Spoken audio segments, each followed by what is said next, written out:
بسم اللہ الرحمن الرحیم۔ السلام علیکم ورحمۃ اللہ وبرکاتہ۔ روایات میں آتا ہے کہ حضور اکرم صلی اللہ علیہ وآلہ وسلم کے وصال مبارک کے تقریباً 10 دن کے بعد ایک اعرابی بیابان سے چل کر مسجد نبوی کے دروازے پر آیا۔ اس نے اپنا چہرہ نقاب میں چھپا رکھا تھا۔ وہاں پر موجود صحابہ اکرام کو اس نے سلام کیا اور سرکار عبد قرار صلی اللہ علیہ وآلہ وسلم کے وصال مبارک پر درد و غم کا اظہار کرنے کے بعد پوچھا کہ تم میں سے رسول اکرم صلی اللہ علیہ وآلہ وسلم کے وصی کون ہیں؟ حضرت ابو بکر صدیق رضی اللہ تعالی عنہ نے حضرت علی المرتضیٰ کی طرف اشارہ کیا۔ ان دنوں حضرت علی کرم اللہ وجہ الکریم ابھی بالکل کڑیل جوان تھے، چنانچہ وہ حضرت علی رضی اللہ تعالی عنہ کی طرف متوجہ ہوا اور انہیں بطور خاص سلامی دی۔ حضرت علی المرتضیٰ رضی اللہ تعالی عنہ نے جواب میں فرمایا، وعلیکم السلام یا مظہر۔ یہ جواب سن کر حضرت ابو بکر صدیق رضی اللہ تعالی عنہ اور دیگر صحابہ اکرام بہت حیران ہوئے۔ عرابی نے کہا، آپ کو میرا نام کیسے معلوم ہوا؟ حضرت علی کرم اللہ وجہ الکریم نے فرمایا، مجھے رسول خدا صلی اللہ علیہ وآلہ وسلم نے پہلے ہی خبر دے دی تھی اور تمہارے حال کی کیفیت مجھے بتا دی ہے۔ اگر تم چاہتے ہو کہ میں نے حضور اکرم صلی اللہ علیہ وآلہ وسلم سے جو کچھ تمہارے بارے میں سن رکھا ہے بیان کروں تو مجھے کوئی دریغ نہ ہوگا۔ عرابی نے کہا، آپ کا نام کیا ہے؟ آپ رضی اللہ تعالی عنہ نے فرمایا، علی بن ابی طالب، اور میں رسول خدا صلی اللہ علیہ وآلہ وسلم کا چچا زاد بھائی ہوں۔ عرابی نے کہا، الحمدللہ۔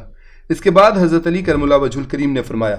تم عرب کے ایک مرد ہو، تمہارا نام مظہر ہے، تم نے اپنی قوم کو رسول کریم صلی اللہ علیہ وآلہ وسلم کی بے عزت کی خبر دی تھی اور حضور اقدس صلی اللہ علیہ وآلہ وسلم کے اوصاف جمیلہ میں تم نے قوم کو یہ کہا کہ تہامہ میں ایک آدمی کھڑا ہوگا جس کے رخسار چاند سے زیادہ منور اور گفتگو شہد سے زیادہ میٹھی ہوگی۔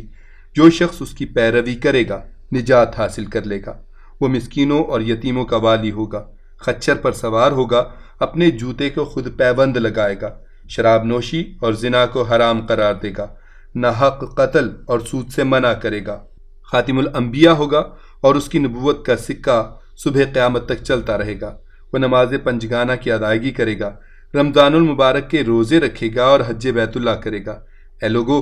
اس پر ایمان لے آؤ اور اس کی تصدیق کرو۔ جب تم نے اس امر کی طرف انہیں رہنمائی کی تو انہوں نے تیرے ساتھ ظلم و ستم کا سلوک کیا اور تجھے قید میں ڈال دیا۔ پھر جب حضور نبی آخر الزماں صلی اللہ علیہ وآلہ وسلم کا وصال ہو گیا اور تیری قوم کو سیلاب سے ہلاک کر دیا گیا اور تجھے قید خانے سے خلاصی حاصل ہوئی، پھر اس کے بعد تیرے کانوں میں غیب سے یہ آواز پہنچائی گئی کہ اے مظہر، اس نبی آخر الزماں خاتم پیغمبراں محمد مصطفیٰ صلی اللہ علیہ وآلہ وسلم کا وصال ہو گیا اور تو ان کے صحابہ کرام میں سے ہے۔ مدینہ منورہ کی طرف جا اور ان کے روضہ انور کی زیارت کا شرف حاصل کر۔ تو پھر تو منازل طے کرتا ہوا اب یہاں آن پہنچا ہے۔ کیا یہ امر واقع نہیں ہے؟ جب عرابی نے یہ ساری باتیں سنی تو اس کی آنکھوں سے اشکوں کا سیلاب چھلک پڑا اور وارفتگی شوق میں کہنے لگا، اے علی، آپ کے اس واقعے کی خبر کیسے ہوئی؟ حضرت علی کرم اللہ وجہ الکریم نے فرمایا، مجھے حضور نبی کریم صلی اللہ علیہ وآلہ وسلم نے اس کی خبر دی اور فرمایا تھا کہ میرے وصال کے بعد مظہر میری قبر پر آئے گا، تم جب اس سے ملو تو میرا سلام اس کو پہنچا دینا۔ مظہر نے جب حضور اکرم صلی اللہ علیہ وآلہ وسلم کے سلام کی خوشخبری سنی تو خوشی سے آگے بڑھ کر حضرت علی کرم اللہ وجہ الکریم کے سر مبارک کو بوسہ دیا۔ اس کے بعد اس نے کہا، مجھے آپ سے کچھ سوالات کرنے ہیں، کرم ہوگا اگر آپ ان کے جوابات عنایت فرما دیں۔ حضرت علی کرم اللہ وجہ الکریم نے فرمایا کہ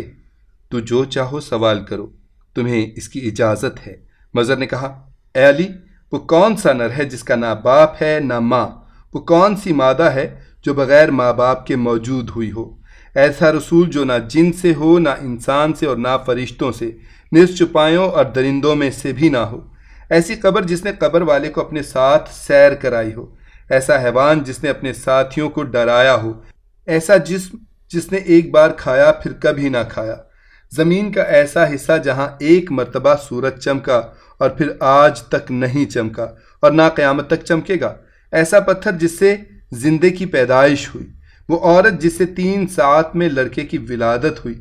2 ساکن جو حرکت نہیں کرتے، 2 متحرک جو ساکن نہیں ہوتے، 2 دوست جو کبھی دشمن نہیں ہوتے، 2 دشمن جو کبھی دوست نہیں ہوتے۔ شے کیا لا شے کیا ہے، رحم میں سب سے پہلے کس عضو کی شکل بنتی ہے؟ قبر میں سب سے آخر میں کون سی چیز فنا ہوتی ہے؟ دروازہ علم نبوت حضرت علی المرتضیٰ رضی اللہ تعالی عنہ نے ان سوالات کے نہایت تشفی بخش اور تفصیلی جوابات عنایت کرتے ہوئے فرمایا، جس نر کے بارے میں تم نے سوال کیا ہے کہ جس کا نہ ماں ہے اور نہ باپ، وہ حضرت آدم علیہ السلام ہیں، اور وہ مادہ جو بغیر ماں کے پیدا ہوئی وہ حضرت حوا سلام اللہ علیہا ہیں، اور وہ نر جس کی ولادت بغیر باپ کے ہوئی وہ حضرت عیسیٰ علیہ السلام ہیں، اور وہ رسول جو جنات، انسان، فرشتوں، چوپایوں اور درندوں میں سے نہیں، وہ کوا تھا جسے اللہ تعالیٰ نے قابیل کی تعلیم کے لیے بھیجا تھا، اور وہ قبر جس نے صاحب قبر کو اپنے ساتھ سیر کرائی، وہ مچھلی تھی جس نے حضرت یونس علیہ السلام کو اپنے پیٹ میں 3 دن تک رکھا اور سمندر کے اطراف و جوانب میں پھرتی رہی، اور وہ حیوان جس نے اپنے ساتھیوں کو ڈرایا تھا وہ چیونٹی تھی جو خوراک کی تلاش کے لیے باہر نکلی تھی کہ دوسری چیونٹیاں ایک ستون پر چڑھتی تھیں جو حضرت سلیمان علیہ السلام کے سر کے اوپر تھا۔ اس چیونٹی نے اپنی قوم سے خطاب کرتے ہوئے کہا کہ خبردار تمہارے گزرنے سے مٹی نہ گرے، ورنہ اللہ کا پیغمبر تم سے تکلیف اٹھائے گا، اور وہ جسم جس نے ایک مرتبہ کھایا اور پھر قیامت تک نہ کھائے گا وہ حضرت موسیٰ علیہ السلام کا عصا مبارک تھا جس نے جادوگروں کے جادو کو ایک لقمے میں ختم کر ڈالا، اور وہ زمین کا ٹکڑا جہاں ایک مرتبہ سے زیادہ سورج نہیں چمکا وہ دریائے نیل تھا کہ اللہ تعالیٰ نے حضرت موسیٰ علیہ السلام کے لیے پھاڑا اور اس کی گہرائی کی زمین دکھائی دینے لگی۔ سورج اس پر چمکا اور زمین سے غبار بھی اٹھا، لیکن حضرت موسیٰ علیہ السلام اور ان کی قوم کے بسلامتی گزر جانے کے بعد پھر وہ مل گیا اور اپنی سابقہ حالت پر آ گیا، اور وہ پتھر جس سے حیوان کی ولادت ہوئی وہ پتھر تھا جس سے حضرت صالح علیہ السلام کی اونٹنی پیدا ہوئی، اور وہ 2 ساکن غیر متحرک زمین و آسمان ہیں، اور متحرک سے